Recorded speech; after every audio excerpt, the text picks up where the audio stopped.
You want it, you got it. It's the Sixers Talk podcast brought to you by Wilmington University, WilmU Works, Danny Pommells, our guy Noah Levick keeping us on the level, our producer Ben Barry pulling strings, making things happen in the background. And yes, it is a quick turnaround for your Sixers Talk podcast crew. The game started at 10 a.m. Eastern time or a little after. My personal responsibilities didn't end at work until about 1:45. Got home around 2:15ish.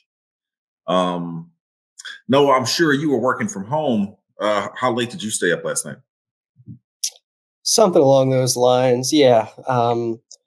It's the last West Coast trip of the season, and I think that's fine with the people who are stuck back on the East Coast and still on East Coast time. And yeah, we'll get a 10:30 p.m. tip. Right, exactly. Even later on Friday. And then it'll ease up on us a little.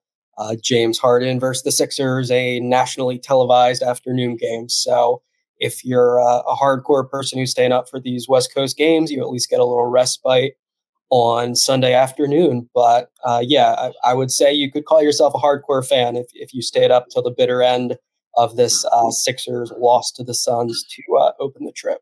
Yeah, it was not a great reason to stay awake because, well, maybe if you stayed awake and fell asleep like through the first quarter or at the end of the first, you're like, maybe the Sixers can pull this one out. You wake up and see that they got kind of dump truck there. And particularly Tyrese Maxey, a tough night, man, just to see him struggle that way. 3 straight games of 30 points. It not only went kaput, it went down in flames as he finishes with 6 points. And there's no way they can win with him performing that way. And it's not his fault. I mean, he's probably the reason why they were able to win those last 2 games, considering how things had transpired before he came back from his injury or was his back to his normal self. But you're playing a Phoenix team that oddly turns the ball over a lot and is kind of sloppy with it, but a lot of firepower on that team. I was optimistic about the way the Sixers have been passing the ball. Seemed like they've been sharing it a little bit more. Anything you can glean from this that you felt good about? Paul Reed jumped right on Twitter afterwards saying he played like doo-doo. But what were you taking away from last night's game, though? I was blown away by how quickly he got that tweet out there. Like he must have stepped into the locker room. And, no one is like running his Twitter account. He's the guy doing it without question. I think Kelly Oubre Jr. honestly built on a lot of the positives we talked about last podcast. Again, a stat sheet stuffing sort of game. Not easy to say, but he had, I think, 18, 4, 3, and 3. And I think he looked pretty sharp with the facilitating, was very willing to make those kick-out passes. And the Sixers were just missing a lot of their open three-point looks last night. But if we're talking about positives from this game, the fourth quarter, Sixers made a rather surprising little push back into it, and the Suns had to keep their first unit out there longer than they'd planned. Ricky Council the fourth with characteristically dunk contest quality slam. Yeah, cocking it back. He made a couple 3-point shots as well with the Sixers, which the Sixers always like to see. And Jeff Doughton Jr. also added 12 and 5. So I think those guys are clearly on the outside of the rotation looking in for now. But for me, like Ricky Council the fourth is still a guy that you've got to consider if you're looking to change the momentum of the game or give your team a spark. And I think Nick Nurse does pay attention to what's happening in garbage time of these games. And if he's on the fence about, do I go to Ricky? Perhaps what he saw last night makes him a little more inclined to do so.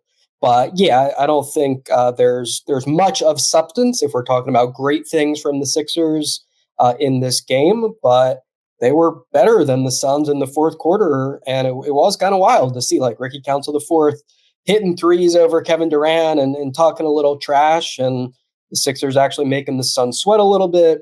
But then Phoenix was able to get their fan favorite Isaiah Thomas in there for his first NBA action in a couple years, and ultimately ice this game But yeah, the Sixers made it a little more competitive than it looked like they would at one point. Yeah, Ricky Council, man. This dude steps on the court, chin up, chest out. Like, listen, these are the minutes I'm going to get. You going to get this work. And you mentioned Kevin Durant. Imagine KD on a night he moves into 8th place all time on the NBA scoring list. This dude coming off the bench, like trying to go at him and talk trash and whatnot. But KD does relish any type of basketball moments like that in the heat of the battle. And man, you mentioned Kelly Oubre. Once again, nasty block with the no way. And then he always seems to catch a body somehow, caught somebody sleeping under the rim on a putback. And I was like, that was one of those, oh, you kind of jump out of your seat moments. I see you shaking your head. That had to catch you by surprise too, a little bit.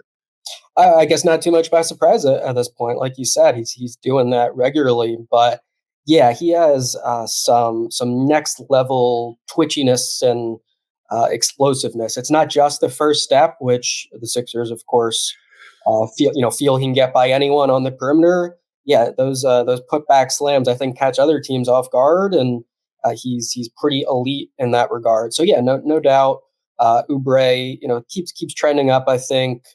But yeah, the Sixers are just not going to win many games where they have a 4 for 18 first half from 3-point range, and where they get clobbered on the offensive boards in the early going.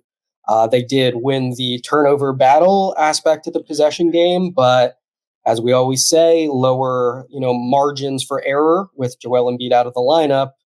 And against a team with Phoenix's firepower, you're probably going to have a decisive edge in the possession battle. And that was not the case last night. The Sixers definitely looked small. They definitely looked like they were missing Embiid, missing the Anthony Meltons, good rebounding for a guard, and just lacking depth and lacking top offensive options to pick up the slack when Tyrese Maxey is having a season low scoring night. And you could say the Lakers maybe are a team that it gets easier as far as the road trip goes. But if they're going to play like they did last night, hopefully not, that it's going to be just as hard, just as difficult to beat these other teams. I mean, Lakers also vying for playoff position. So are the Clippers, Kings. Clippers not so much because they're near the top of the Western Conference. But Sixers are going to have to find some way to step up and regroup, get themselves back together. I did mention the optimism of how they were passing the ball, making extra passes, quick passes around the perimeter. Maybe that was some carryover from how to beat the zone with the Heat and getting the gaps and kind of make the zone move and shift from side to side. But a good sign, something. I mean, I don't know if you noticed and picked up on that as well. I assume so. But is that carryover from the previous games, or do you feel like that's something Nick Nurse is kind of trying to push with them to move the ball and share it? Yeah, he's definitely been pushing that all year, and I think it's a good observation. And it's just not always going to coincide with making shots, which is a bummer for the Sixers. But no, I think Kyle Lowry's been helpful in that regard, helping the Sixers just make those little extra passes and kind of keep possessions rolling that might otherwise turn a little bit stagnant. And we've also got a note: Tobias Harris has been out the past 3 games with a right ankle sprain, and he had not been playing quick decision basketball. There were quite a few examples of late where he dally with the ball and not keep it moving. So yeah, Nurse, says he's been pleased with a lot of the underlying stylistic things he's seen, ball movement being one of them. Defensive attention to detail has definitely improved, fewer breakdowns. And they didn't play terribly on defense last night, I thought, but gave Phoenix a lot of those extra possessions in the early going. And certainly guys like Grayson Allen, Kevin Durant, Devin Booker, eventually, if you give them opportunities, they're going to get a little spurt going, and they're going to take control of the game and knock down open shots. Grayson Allen burying the Sixers with 9 made threes last night. And the Sixers had, no real ability to match that, despite Cameron Payne stepping up against one of his former teams yet again that the Sixers clearly needed much more offensive juice, in order to beat the Phoenix Suns in the start of this road trip. But yeah, I think moving forward, a lot of challenges ahead here. Sixers are now 8th in the East picture. Lakers are right around the same spot. So we'll see what we get in that one. But wouldn't surprise me at all if it's a tight one. And the Sixers certainly will need to bring, maybe not their A game, but something better than what they did in Phoenix. Let's take a break here on the Sixers Talk podcast. Of course, we are brought to you by our title sponsor, Wilmington University. Find your higher education home at Wilmington University, where your academic success is celebrated by a caring community. Explore your opportunities at wilmu.edu. Celebrity cook Steve Martirano brings his Italian-American cooking back home to Philly. Enjoy Martirano's Prime at Rivers Casino and Steve's famous meatballs with Sunday gravy, prime steaks, and more. Make reservations for Martirano's Prime on Open Table. Back here on the Sixers Talk podcast. Yes, quick turnaround for us, and we are fighting our way through it because we love to bring you guys the discussion about the Sixers that you enjoy. And some guy was in the comments. The comments are crazy sometimes on YouTube, talking about me wearing a turtleneck every game until Joel Embiid comes back. That is not going to happen, buddy. But listen, man, whatever mojo that I could bring, maybe I do need to wear a turtleneck because we need to do something to help propel the Sixers to get whatever wins they can until Joel Embiid comes back. You just talked about them sinking in the standings and the competition that they're going to face, also trying to fight their way through the playoff hunt. And the Sixers, it was a one loss, but it's super tight here. They still are in position to not sink below the 8th seed because they have a full 4 games on the Bulls. So, but at the same time, you're trying to get out of that play-in. But optimism, I think one of the key things about that whole glass half full or half empty thing is that the glass is refillable. That's part of it, Noah. And Nick Nurse giving an update on Joel Embiid before the game last night. Was he saying more than we already knew, Noah, or was that kind of where we thought things were with Joel and his activity rate?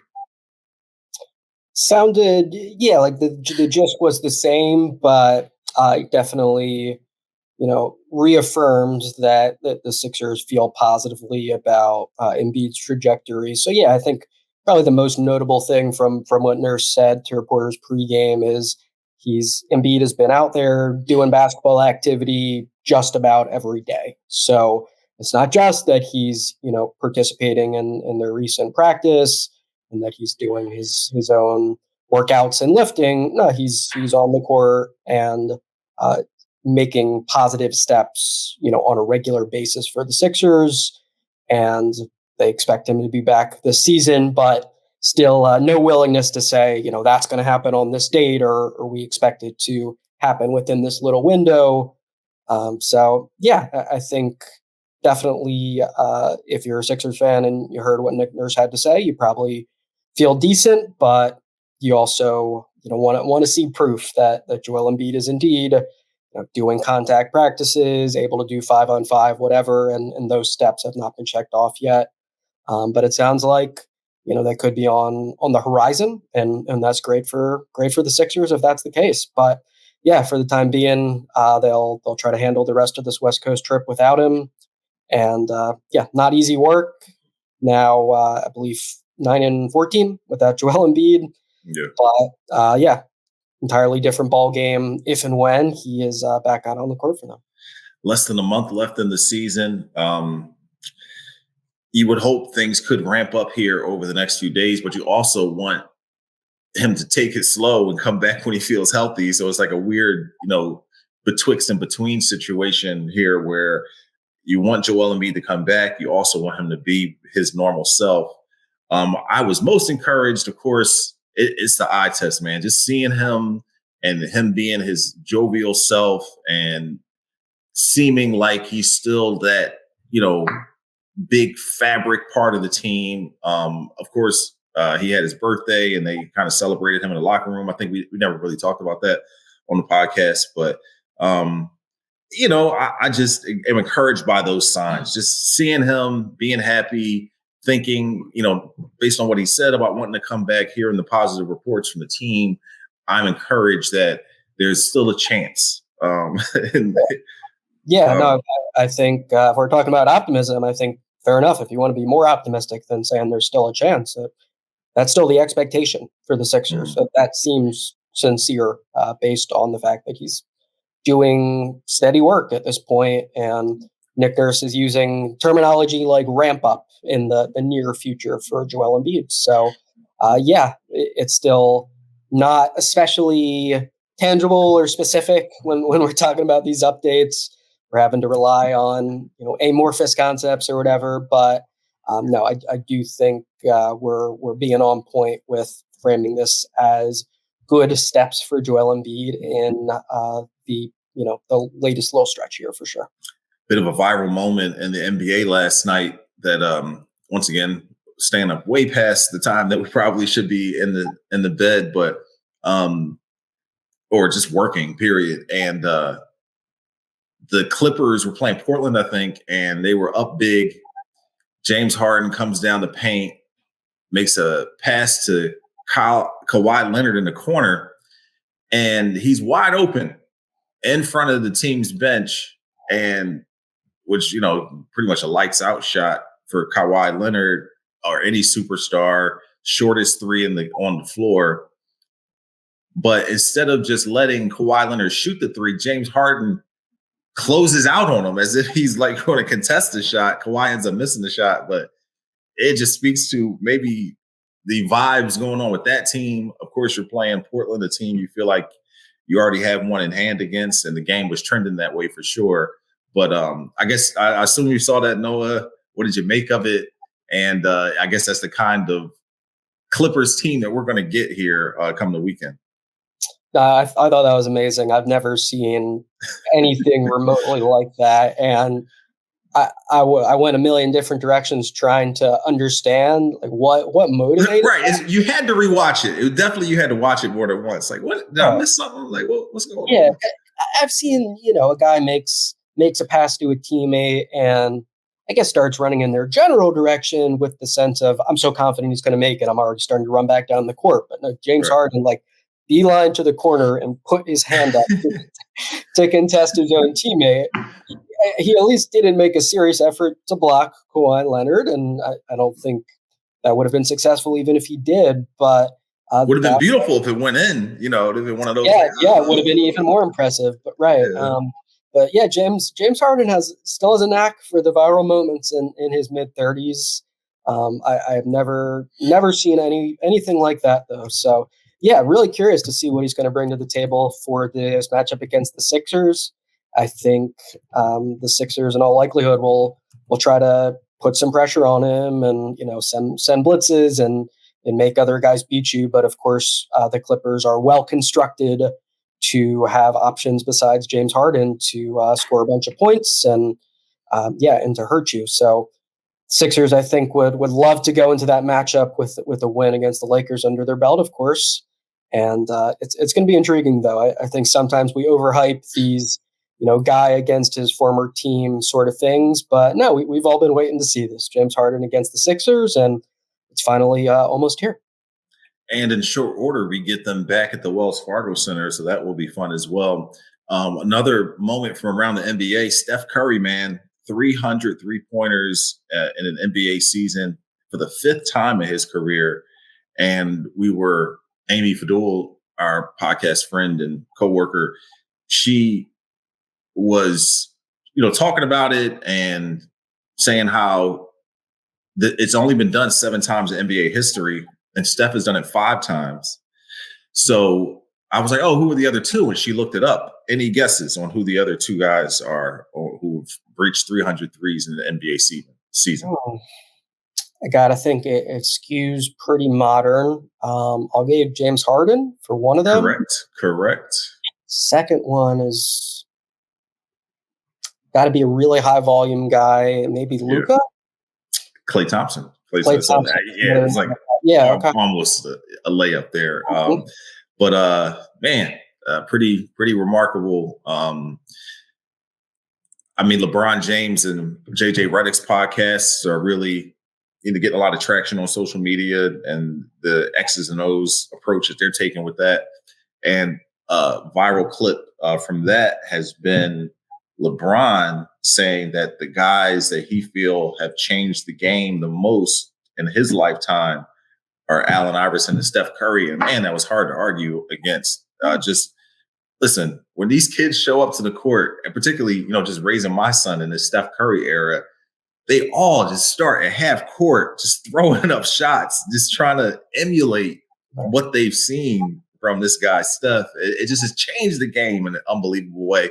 Similar to the way that you and I, or guys of our ilk, used to try to do the crossover, you know what I'm saying? Or try to emulate that Iverson crossover or some type of move off the dribble similar to how explosive he was. So just thought that was interesting, just observations from around the league. And yes, LeBron is being a little bit sheepish, humble, and the fact that he himself has altered the game and changed how people approach it. I don't know if kids show up trying to do LeBron type things as opposed to, wearing his gear, his jersey, being in awe of him. But it's kind of, I don't know if you've heard this argument before. I forget who made it exactly. But in the debate of the top two guards ever, it was slipping my mind who said it, but the person who said it was saying that more kids show up to the court trying to emulate James Harden than they do Dwayne Wade. You know what I mean? Like, kids are trying to do like that step back. They're trying to, do some of the things that maybe that when James Harden used to have that, machine gun dribble type of thing. You know what I'm saying? They try to do moves and things that James Harden does more than emulating like a Dwayne Wade type of move or something like that. So just part and parcel of the point that LeBron was making. But any thoughts on that, Noah, or observation? Yeah, I think LeBron James is definitely being very humble there. Although it's a good point. Like, he has a lot of skills that are just even impossible to try to replicate. Right. Yeah, that's what I'm trying to say. Like, no one's going. You can't do that dunk he does. Like, you got to get to a certain level of basketball to be able to even. Yeah, but I do think there's something to be said for there are probably more kids growing up who recognize that, like, I can kind of make myself stand out by being an extraordinarily intelligent player and sharing the ball and playing both ends of the court. I think those traits are a little more valued. Maybe not. Definitely valued. I just don't know if they actually try to do that. It's such a maybe not everyone type of atmosphere. For sure, yeah. There's some of that. I think maybe more so with LeBron, it's that at that higher level scouting sort of world.